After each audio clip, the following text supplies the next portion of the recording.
बोलिए जगत गुरु भगवान की, गुरु रत्नेश्वर भगवान की। आइए परम पूज्य गुरुदेव भगवान के श्री चरणों में एक गुरु वंदना भेंट है। गुरु ब्रह्मा गुरु विष्णु गुरुर्देवो महेश्वरा,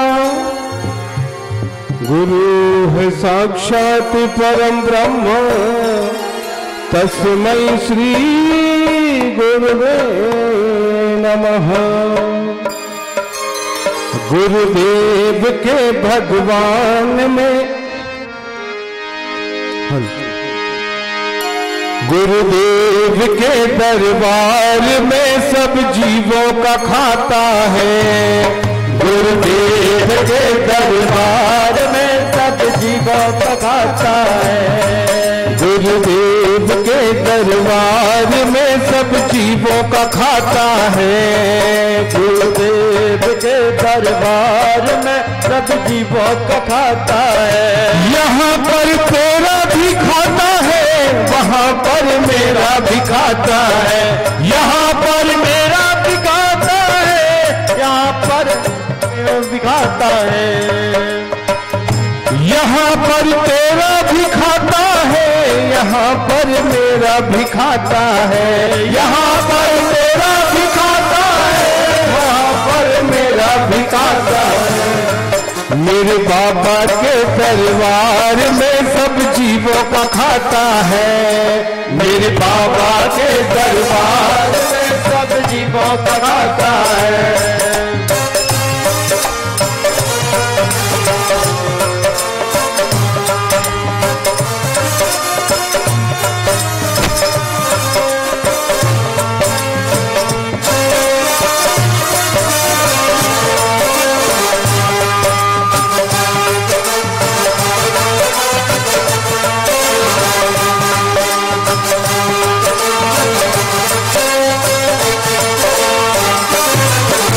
क्या साधु क्या संत गृहस्थी, क्या राजा क्या रानी।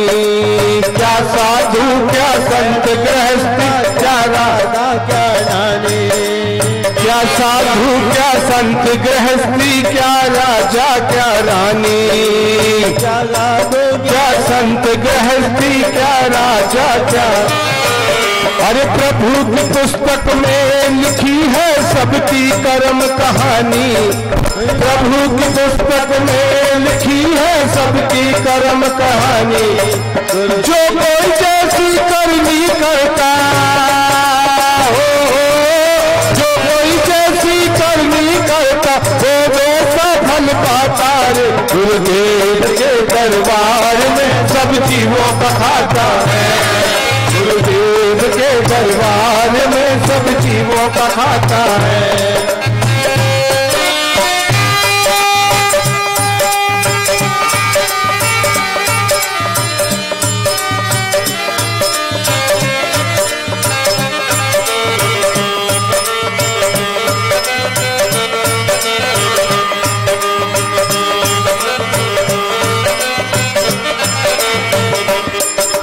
चले न आगे उसके निस्बत चले न कोई चलाकी।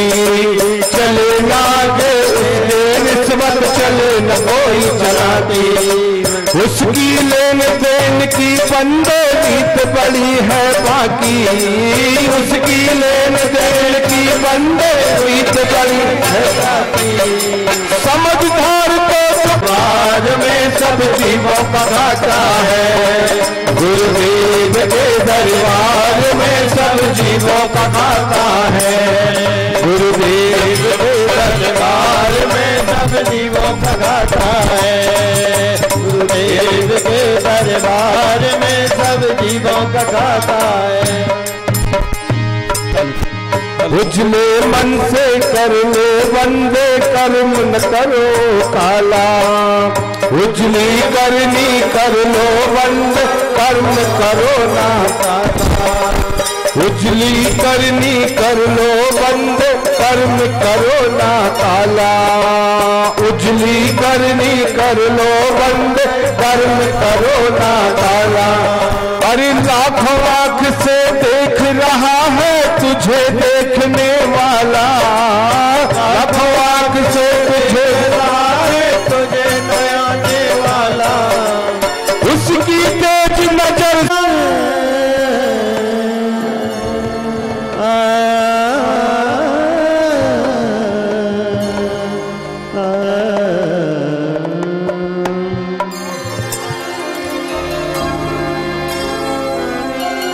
सजा दो घर तो गुलशन सा,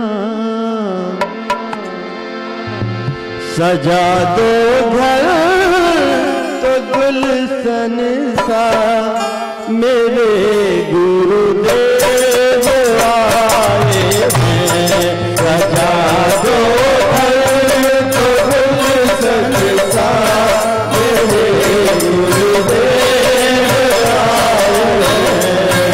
सजा दो घर तो गुलशन सा, मेरे गुरुदेव आए हैं।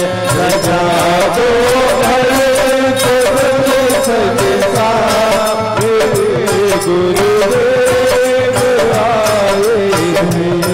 मेरे गुरुदेव आए हैं, मेरे गुरुदेव आए हैं, मेरे गुरुदेव आए हैं, मेरे गुरुदेव आए हैं, मेरे गुरुदेव आए हैं। लगी कुटिया भी दुल्हन सी, लगी कुटिया भी दुल्हन सी, लगी कुटिया भी दुल्हन सी, लगी कुटिया भी दुल्हन सी, मेरे गुरुदेव आए हैं। सजा दो घर तो गुलशन सा, मेरे गुरुदेव आए हैं।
बिछा दो अपने पलकों को, बिछा दो अपनी पलकों को, बिछा दो अपनी पलकों को, बिछा दो अपनी पलकों को, मेरे गुरुदेव आए हैं। सजा दो घर को गुलशन सा, मेरे गुरुदेव आए हैं। मेरे गुरुदेव आए हैं, मेरे गुरुदेव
महाराज श्री को देखकर तो खुशी से आंखें नम होती है।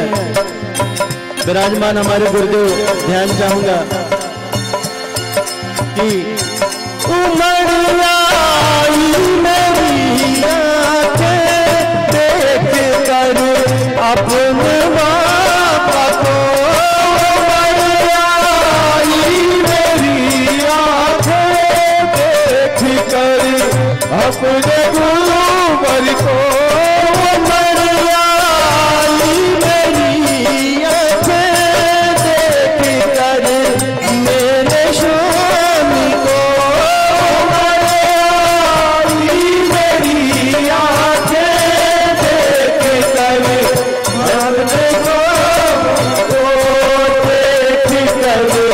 अपने बाबा को हुई रोशन मेरी गलियां, हुई रोशन मेरी गलियां, हुई रोशन मेरी गलियां, हुई रोशन मेरी गलियां।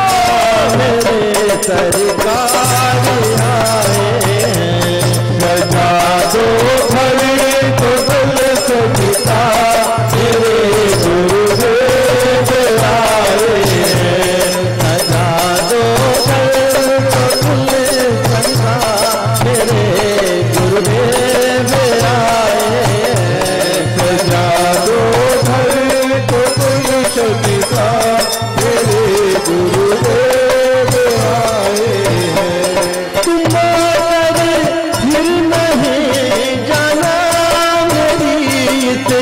सोनी दुनिया में, तुम्हारे फिर नहीं जाना मेरी से सोनी दुनिया से, तुम्हारे फिर नहीं जाना मेरी से सोनी दुनिया से, तुम्हारे फिर नहीं जाना मेरी से सोनी दुनिया से, मेरी सोनी दुनिया है।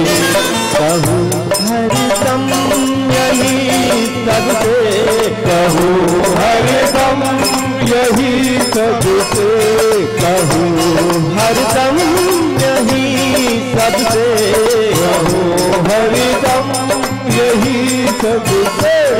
मेरे गुरुदेव आए हैं सजा दो घर तो गुलशन सा, मेरे गुरुदेव आए हैं सजा दो घर तो गुलशन सा, मेरे गुरुदेव आए हैं, मेरे गुरुदेव तो गुलशन सा, मेरे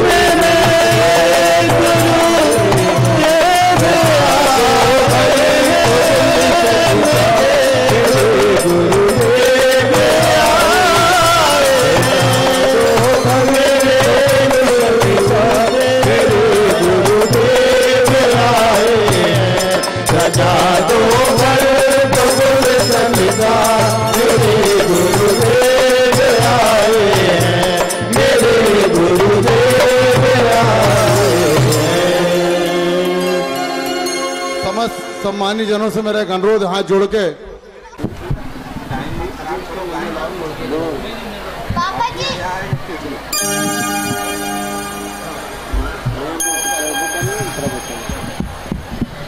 देखने में बाधा ना आए, देखने में बाधा ना आए।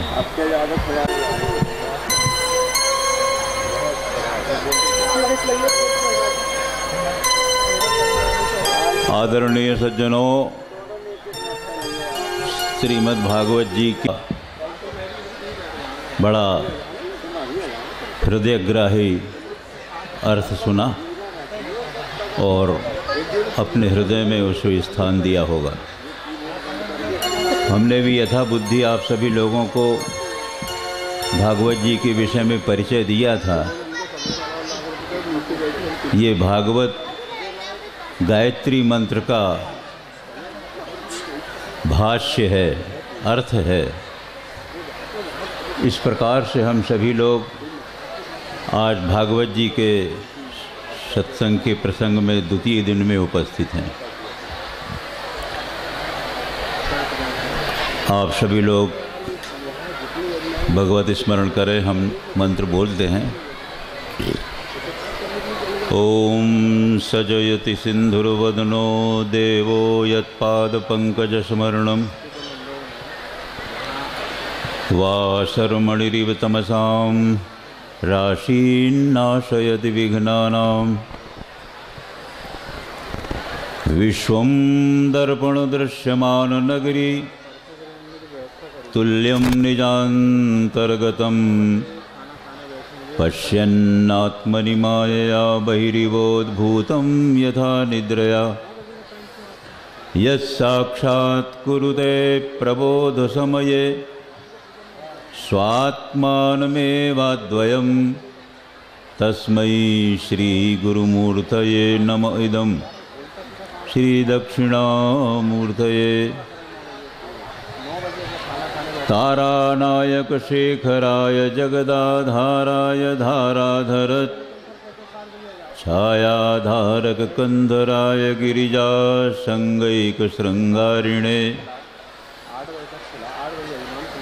नद्या शेखरिणे दृशातिलकिने नारायणे नास्त्रिणे नागैः कंकणिने नगे निगृहिणे नाथाय शेयन्नतिः मानापनोदन विनोदनते गिरीशे भाषेव संकुचितयो रुचितन्तदिन्दोः भेत्तुं भवानि शचितं दुरितं भवानि नम्री भवानि घनमङ्घ्रिसरोजयोस्ते विश्वसर्गविसर्गादि नवलक्षणलक्षितं श्रीकृष्णाख्यं परन्धाम जगद्धाम नमामि। ॐ नमः परमहंसास्वादित चरणकमलचिन्मकरन्दाय भक्तजनमानसनिवासाय श्रीरामचन्द्राय वागीशायस्य वदने लक्ष्मीर्यस्य च वक्षसि यस्यास्ते हृदये संवित् तं नृसिंहमहं भजे। तद्दिव्यमव्ययं धाम सारस्वतमुपास्महे यत्प्रसादात् प्रलीयन्ते मोहान्धतमसश्छटाः। इति दुरितविरामः कीर्तिकान्ताभिरामः सुसुजनहृदयरामः कोऽप्यभूदियः सरामः प्रकृतमनुसरामः पापपाशन्तरामः सुकृतभुवि चरामः तस्य नाम स्मरामः। सर्वे श्रोतारः सावधाना भवन्तु। श्रीराम जय राम जय जय राम।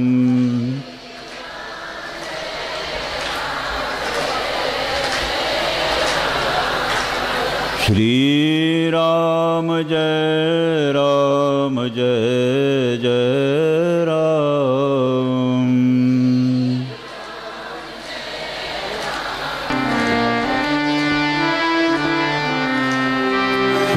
श्रीराम जय राम जय जय राम।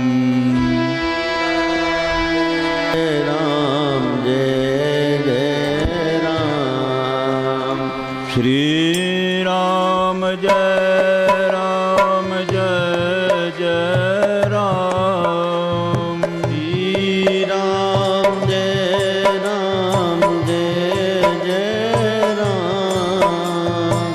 श्रीराम जय राम जय जय राम। श्रीराम जय राम जय जय राम।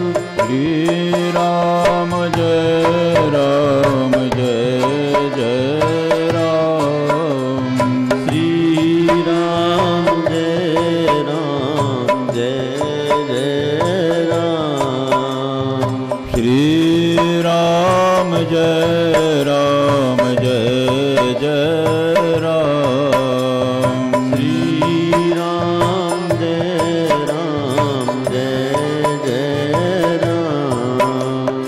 श्री राम जय राम जय जय राम। श्री राम जय राम जय जय राम। श्री राम जय राम जय जय राम। श्री राम जय राम जय जय राम। धर्म की आज हम जरा आप लोगों को कोचेंगे। घर द्वार की चर्चा तो घर में भी करते रहे, लड़कपन से जवान हो गए, जवान से बूढ़े हो गए तो ख़त्म नहीं हुई। घंटे 2 घंटे के लिए इतनी दिव्य विभूति के सामने आए हैं तो मन को खींच के एकाग्र तो करें। अभी वही विषय आ रहा है। ये आगत सभी लोग, माताएं, बहनें, भाई, संगीतज्ञ सब लोग समझ लें। भागवत तो भारतवर्ष में इस समय बाढ़ आई हुई है। हमारे कई पढ़ाए लिखे यहाँ पंडित बैठे हैं, उनकी 200 भागवतें हो रही हैं, हमारी अभी एक मुश्किल से आई है। हम तो उनके जैसा बोलना भी नहीं जानते, परंतु एक चीज है, आप लोग शांति रखिए, जो जहां बैठ जाए वहीं से बैठ जाए। इस प्रसंग में एक कथा हम सुना रहे हैं जो सच्ची घटना है। वैसे सबको हम लोग आपस में अधिकार दें, सुनने के लिए बैठें। चैतन्य महाप्रभु बंगाल के संतों की सभा में गए, भीतर सब हाल भर गया था। वे संतों की जो पादुकाएं रखी थी उन्हीं के पास बैठ गए। उनके भक्तों ने कहा, महाराज भीतर चलिए ना, जगह बना देंगे। अरे नहीं, संतों की बात जहाँ से भी हो वहाँ से सुन लेना चाहिए। इसलिए हम सभी लोग उसी आदर्श में चलें जहाँ जिसका अवसर है। यहाँ ये सामूहिक काम है, व्यक्ति की विशेषता नहीं है, समाज की विशेषता है। हमने पहले ही कह दिया था। आज यहाँ कोई प्रधान नहीं है सिवाय महाराज जी के। इसलिए जहाँ जैसा अवसर आ रहा है, हाँ इतना ज़रूर है, जिन यजमानों ने यहाँ पर निश्चित संख्या में नियम मान करके संकल्प लिया है, उनको हमें पहले अवसर देना होगा और उनके साथ जो आए हैं उनको यथास्थान क्रम से बिठाना होगा। इस चीज़ का हमें ध्यान रखना है। यहाँ ये नहीं है कि ये मेरा है तो यहाँ बैठे और दूसरा है तो वो वहाँ बैठे। इस तरह का भेद, ये ज्ञान यज्ञ है। हमने ज्ञान यज्ञ की अर्थ किया था। ज्ञान यज्ञ में आत्मा ही ज्ञान है, सामग्री ही ज्ञान है और जिसका ध्यान कर रहा है वो भी ज्ञान है। कोई भेद नहीं है यहाँ। अब वो प्रसंग तो निकल गया। भागवत जी के महात्म्य में गोकर्ण ने जब भागवत जी सुनाया, प्रथम आवर्तन में धुंधकारी मुक्त हो गया। गांव के लोग सुनने आए थे, वे बेचारे रह गए। तो ऐसे ही विषय उठा यहाँ जो उठ रहा है कि मैं क्यों पीछे रहूं, मैं भी आगे रहूं। तो गोकर्ण ने किया उन देवदूतों से प्रश्न, कहा कि भाई भागवत तो गांव के लोगों ने भी सुना है, धुंधकारी ने भी सुना, धुंधकारी के लिए विमान क्यों आया, इन भक्तों के लिए क्यों नहीं आया? देवदूतों ने कहा, महाराज आपने जिस भागवत जी का यहाँ लोगों को श्रवण कराया है, उसको सुनने के बाद धुंधकारी ने बांस के छेद में बैठे बैठे चिंतन किया है, भूख प्यास छोड़कर। और प्रथम दिन की कथा सुनने के बाद उसकी पहले बांस की ग्रंथि फट गई चिंतन करने के परिणाम से।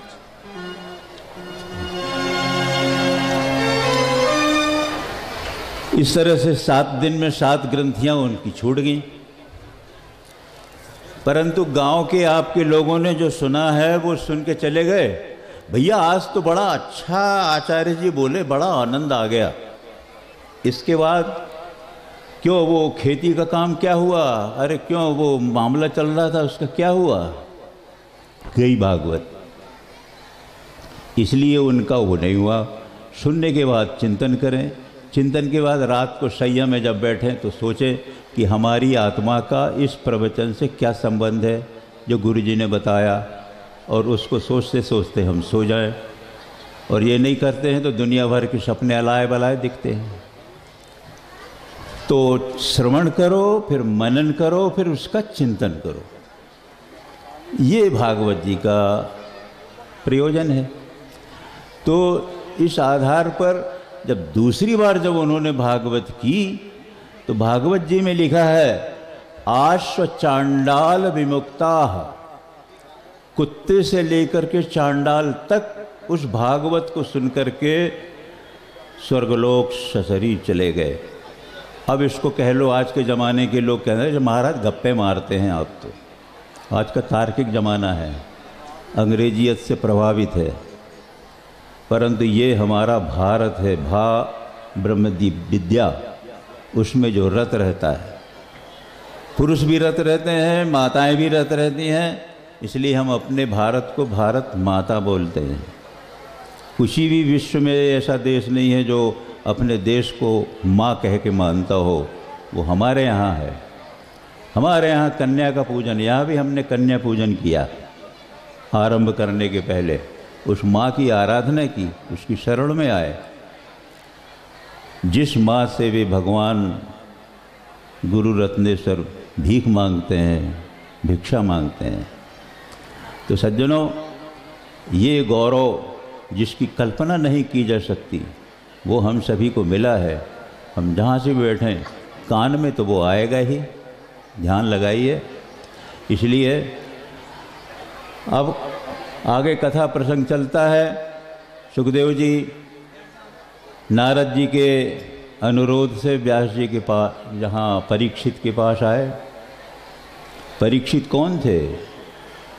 गर्भ में जिस भगवान ने 10 महीने रह कर के उस प्राणी की रक्षा की थी, उत्तरा के गर्भ में।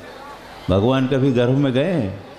देवकी के यहाँ भी आए हैं तो तेज आया है, पर उत्तरा के गर्भ की रक्षा के लिए उत्तरा की प्रार्थना से प्रसन्न होकर 10 महीने जब तक निर्विघ्न प्रसव नहीं हो गया तब तक सुदर्शन के साथ भगवान परीक्षित की रक्षा करते रहे। इसलिए परीक्षित का एक नाम भागवत में विष्णुरात। विष्णुरात शब्द का अर्थ होता है विष्णुना राता रा रक्षणे।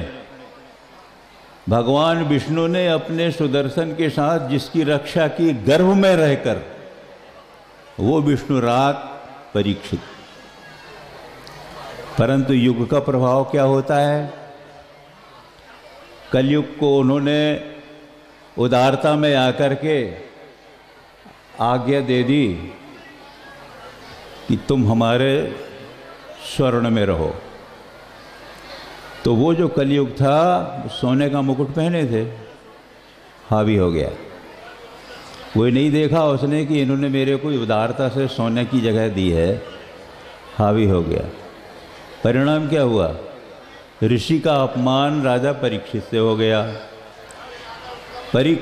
ऋषि अपनी समाधि में विद्यमान थे और उनके गले में राजा ने व्याकुल होकर मरा सांप डाल दिया कि जिस तरह ये मरा ऐसे ही ये भी मरे। क्योंकि राजा सर्वदेवमय होता है, मैं यहाँ प्यासा बैठा हूँ, मुझे कोई देख नहीं रहा है। इस तरह की भावना से उन्होंने, ऋषि के पुत्र ने जब देखा कि मेरे पिता का अपमान हुआ है, मालूम हुआ कि यहाँ राजा परीक्षित है, शाप दे दिया। क्योंकि राजा को मर्यादा रखना तो प्रजा भी मर्यादित रहेगी। जब मर्यादा भंग राजा ने किया है तो उसको दंड मिलना चाहिए। तो यहाँ पर वो उस तरह से ये चीज़ हो गई। अब क्या हुआ,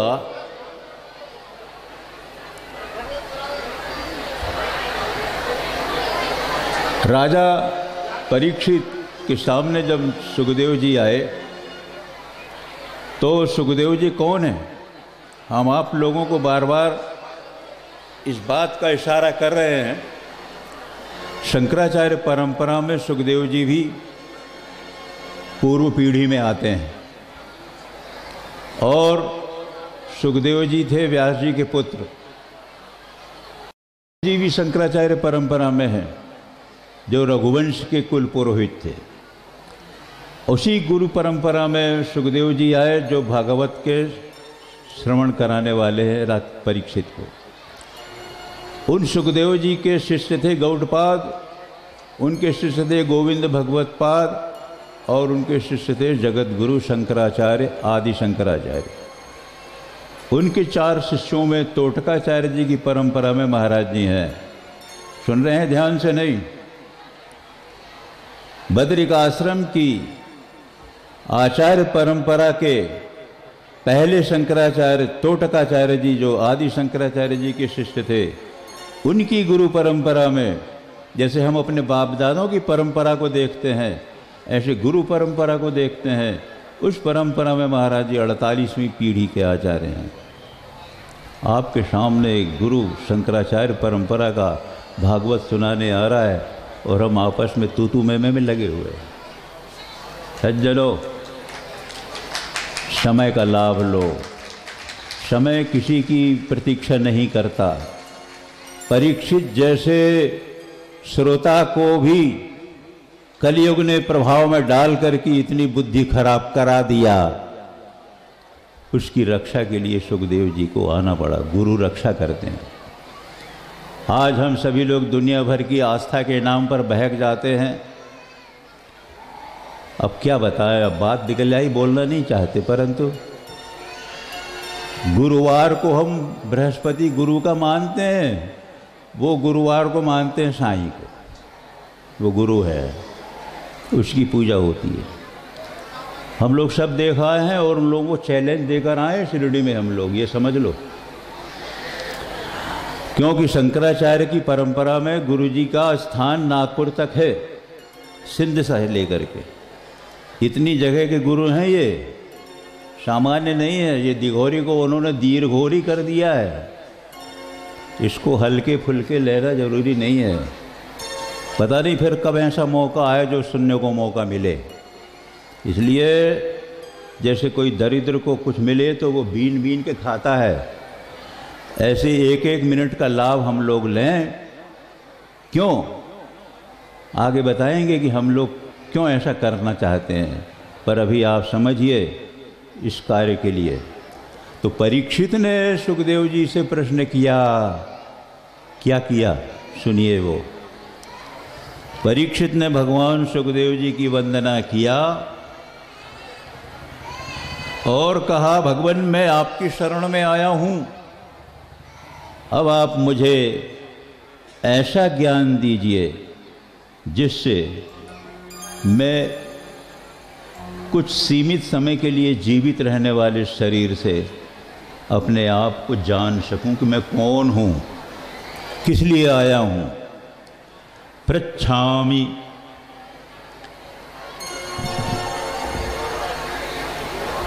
अतः पृच्छामि संसिद्धिम योगिनां परमं गुरुं। योगियों के परम गुरु भगवान आपसे मैं ये प्रश्न कर रहा हूँ। जो पुरुष सीमित समय के बाद समाप्त होने वाला है, मृत्यु को जाने वाला है, 7 दिन बाद जिसकी मृत्यु होने वाली है, वह अपने अल्प समय में क्या करे जिससे कि उसका कल्याण हो जाएगा। इसलिए आप ऐसा उपदेश कीजिए कि मुझे उस तत्व का आश्रय लेना चाहिए और उसकी शरण में जाना चाहिए। वो कौन सा तत्व है वो मुझे बताइए। ये प्रश्न जो है हम लोगों के सामने भी है और आज तो बहुत ही ज़रूरी है। कोरोना में तो ऐसे ऐसे जा रहे हैं कि घर भी नहीं जा पा रहे हैं। सोच लो कितने भयंकर समय में आज हम लोग बैठे हुए हैं और आज हम कल्पना करें कि हम तो ठीक है, हमें कोई खतरा नहीं है, ये हमें सोचना नहीं चाहिए। इसलिए आज हम भी इस विषय में आए कि हमको गुरुजी क्या उपदेश कर रहे हैं। तो कल गुरुजी ने आपको प्रथम पद्य के अर्थ करते हुए बताया था, हम उस परम ब्रह्म का ध्यान करते हैं, उस परम भगवान लीला पुरुषोत्तम कृष्ण का ध्यान करते हैं। और शायद आपको विस्मरण नहीं होगा, हमने गुरुदेव के लिए भी वही अर्थ किया था कि हमारे गुरुजी भी इसी श्लोक का सत्यम परम धीमहि है। क्योंकि योग दर्शन में आया है, सपूर्वेशामपि गुरु काले नानवच्छेदात। सृष्टि के आरंभ से गुरु तत्व चला आ रहा है जो यहाँ तक आया है। इसलिए परीक्षित ने जब ये प्रश्न किया तो आगे का प्रसंग सुखदेव जी ने बताया। उस प्रसंग में उन्होंने राजा से कहा, राजन, भगवान विष्णु के परम धाम में सनकादिक ऋषिगण भगवान के दर्शन की कामना से गए। वहाँ भगवान विष्णु के द्वारपाल थे जय विजय, और ये दोनों मोक्ष प्राप्त थे। 4 मोक्ष इन लोगों को मिले हुए थे, सालोक्य, सामीप्य, सायुज्य और सारूप्य, इतने मोक्ष इनको मिले हुए थे। परंतु सनत कुमारादिक दिव्य जो उनके ऋषिगण थे, भगवान के दर्शन की उत्कट कामना लेकर जब आए तो उन्होंने जैसे पुलिस वाले रोक देते हैं, इस तरह से उनको दंड लगा कर रोक दिया, नहीं जा सकते भीतर। उनके हृदय में कोई कामना तो उठती नहीं, ऐसे महात्मा थे सनत कुमार आदि। पर भगवत दर्शन की कामना से व्याकुल होकर के वो आए, और जब देखा कि ये अवरोध हो रहा है तो उन्होंने कहा, विष्णु के बैकुंठ धाम में भी इस तरह का अवरोध होता है? जाओ 3 जन्मों तक असुर हो। भगवान को मालूम हो गया, भगवान आए, कहा, भगवान वो अपराध मेरा है। जिस प्रभु के सेवक इस प्रकार का अभिनय करें तो उसका मुख्य अधिकार, उसका मुख्य संबंध उसके स्वामी से होता है। ये दंड तो मुझे मिलना चाहिए, और अब मैं इनके 3 जन्मों तक मैं भी इनके उद्धार के लिए जन्म लूँगा। इसलिए सनकादिक ऋषियों ने कहा, भगवान हमसे थोड़ा अपराध सा हो गया, ये हमें ऐसा नहीं करना था, शाप नहीं देना। कहा, भगवान आपने ठीक किया, ये तो जय विजय ने आपको रोका है, इन्होंने तो एक बार लक्ष्मी को भी रोक दिया था। लक्ष्मी आ रही थी हमारे पास, हमारी गृहपत्नी, उनको भी रोक दिया था इन्होंने। तो मैं तो चाह रहा था कि कोई इनको दंड देने वाला हो, तो आप दंडधर हैं, आपके अनुशासन में हम सभी लोग हैं, इसलिए मैं आपके इस शाप को स्वीकार करता हूँ। तो सतयुग में हिरण्यकशिपु और हिरण्याक्ष हुए। आजकल के कुछ पंडितों को हम बोलना चाहते हैं, वो कहते हैं हिरण्यकश्यप। कश्यप के तो पुत्र थे, वो नाम था उसका हिरण्यकशिपु। कशिपु माने शैया, जो सोने की शैया में सोने का, विश्राम करने का संकल्प बनाया हुआ हो, माने इतना धन का लोभी था। और एक उसका छोटा भाई था हिरण्याक्ष, जिसकी नज़र सोने में ही रहती थी, कहाँ सोना है। उसने सुन लिया कि ये वसुंधरा, वसु माने धन को धारण किए रहती है, तो हरण करके ले गया। तो ये सतयुग के थे। वही जय विजय हिरण्याक्ष और हिरण्यकशिपु कश्यप अदिति के यहाँ अदिति के गर्भ से उत्पन्न हुए थे। वहाँ भगवान ने हिरण्याक्ष का उद्धार किया वराह रूप से, और हिरण्यकशिपु का उद्धार किया नृसिंह रूप से। त्रेता युग में यही दूसरे वरदान में आए, दूसरे शाप में, वहाँ पर ये लोग बने रावण और कुंभकर्ण। उनके उद्धार के लिए भगवान मर्यादा पुरुषोत्तम राम आए और उन्होंने रावण कुंभकर्ण का उद्धार किया।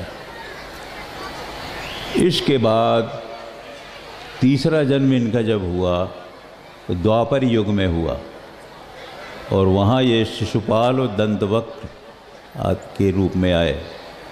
और शिशुपाल तो भगवान के रिश्ते में भाई था, बुआ का लड़का था, परंतु रोज गिन करके 100 गालियाँ देता था। शिशुपाल की माँ ने भगवान से वचन ले लिया था। भगवान ने कहा था कि 100 अपराध में इसके रोज क्षमा करूँगा, 6 से यदि अधिक होगा तो इसका मैं विनाश कर दूंगा।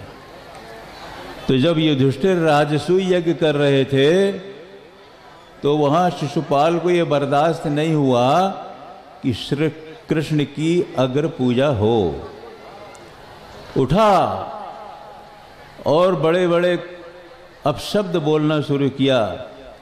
भगवान श्री कृष्ण गिनती लगाने लगे, क्या हो रहा है, क्या हो रहा है, कितना गिन रहा है। गिनते गिनते जब 100 हो गया, जब 101 हुआ, तुरंत सुदर्शन चक्र से उसका सिर उच्छेद कर दिया।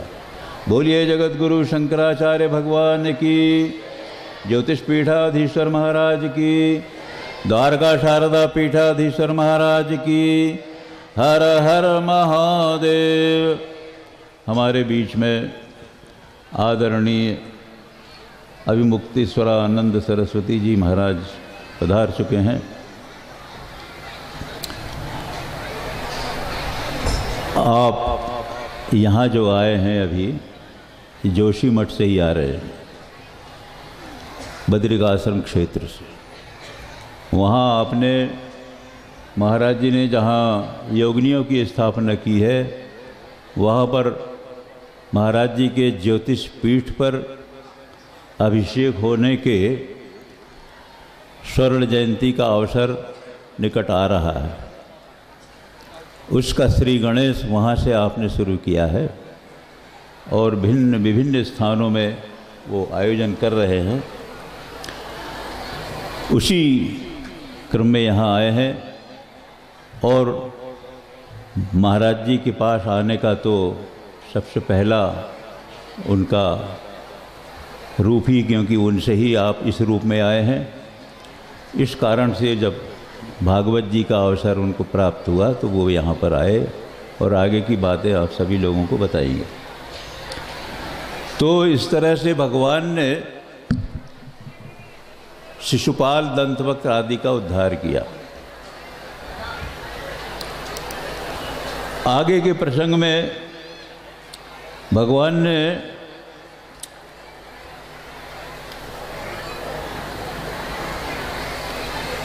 कपिल अवतार धारण किया माता देवहूति के गर्भ से, और माता देवहूति को उन्होंने तत्वों का उपदेश किया।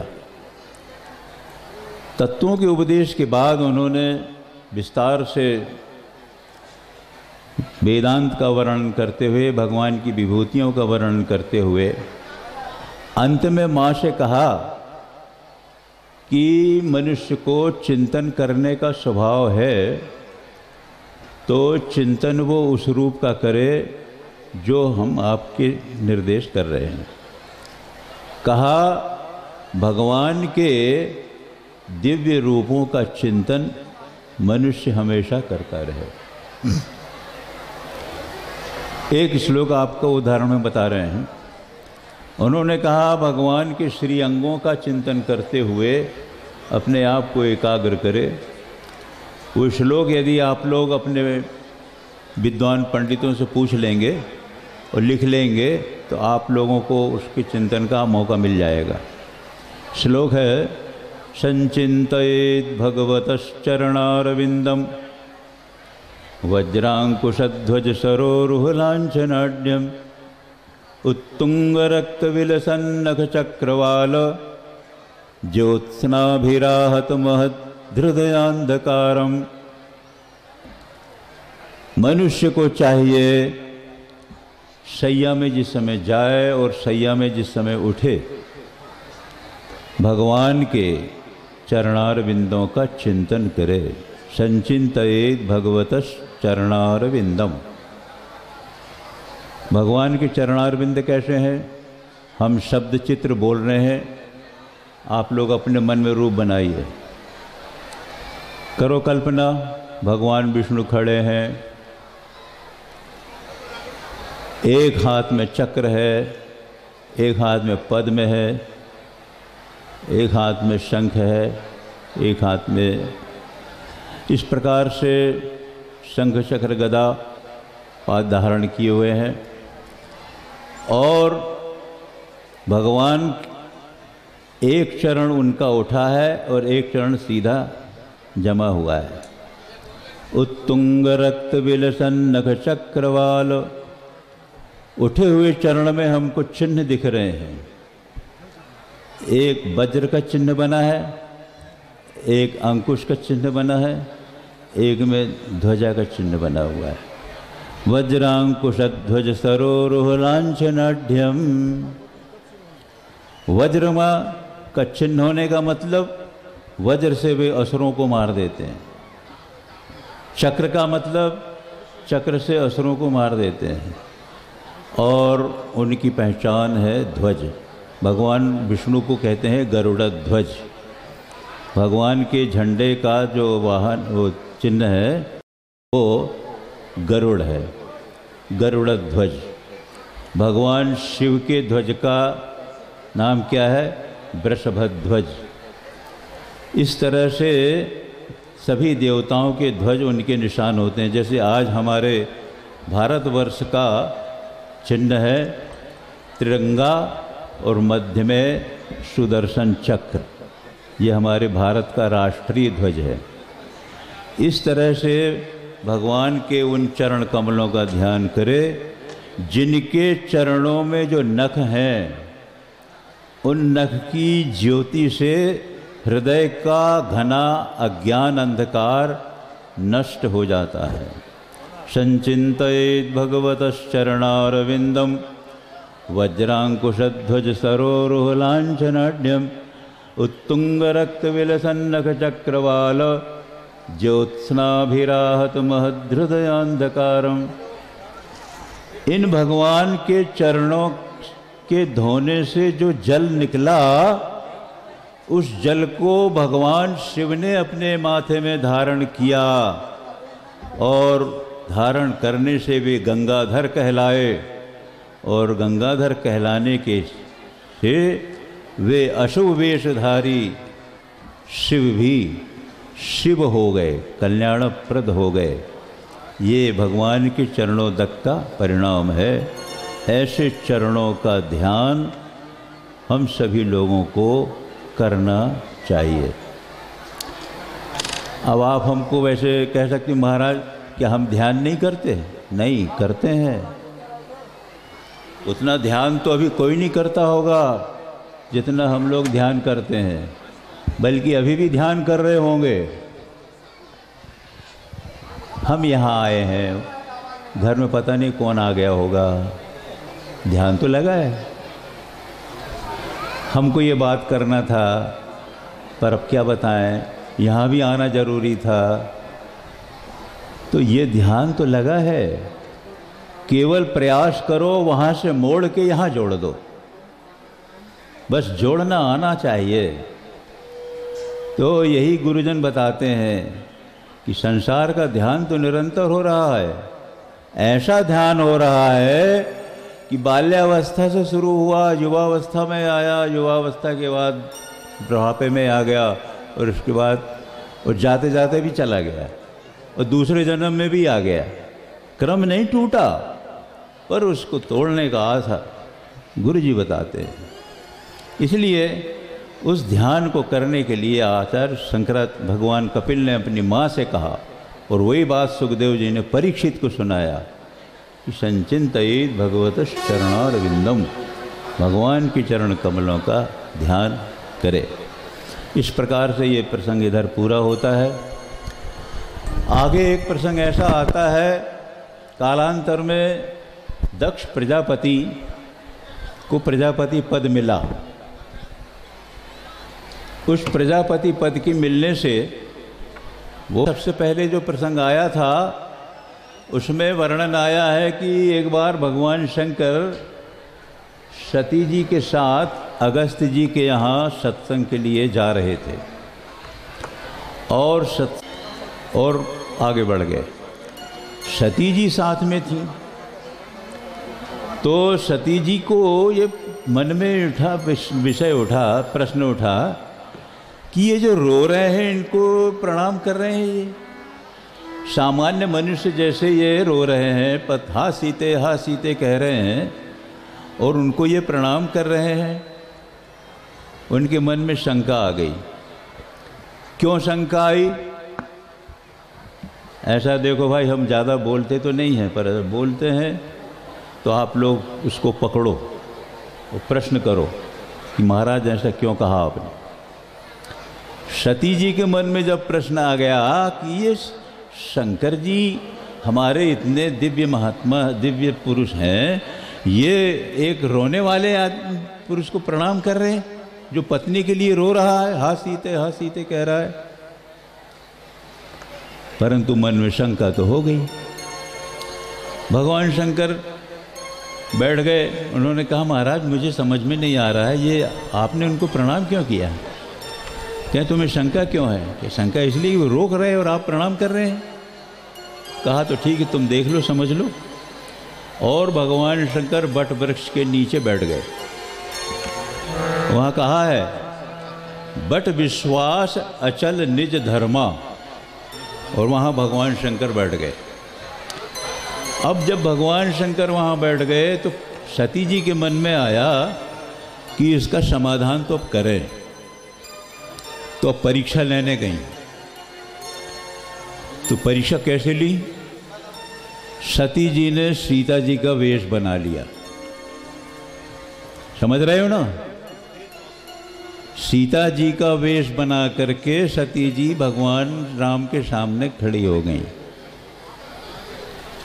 ये सोचकर कि अब ये पत्नी के लिए पागल है तो सब जगह पत्नी इनको दिख रही होगी।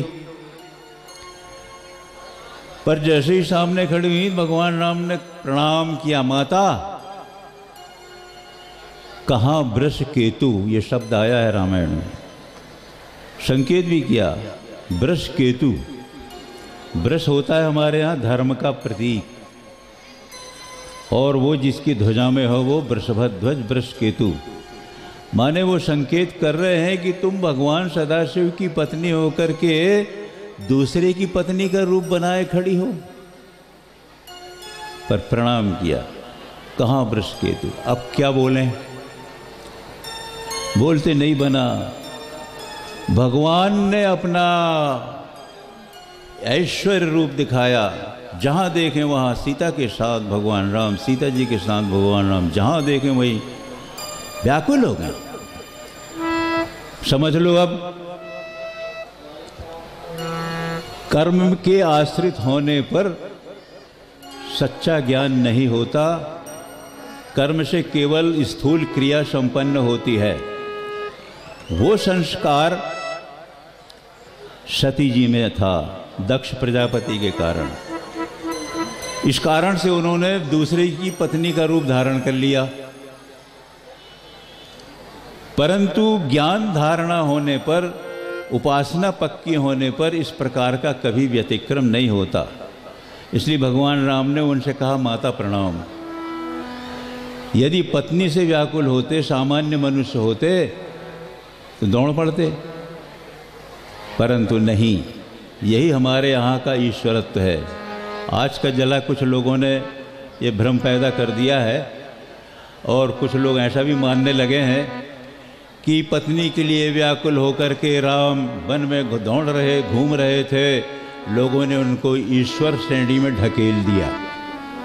आज के कुछ लोग ऐसा मानते हैं और इसलिए उन भगवान राम को आम्बेडकर और विवेकानंद के बीच में सामान्य मनुष्य जैसा खड़ा करते हैं।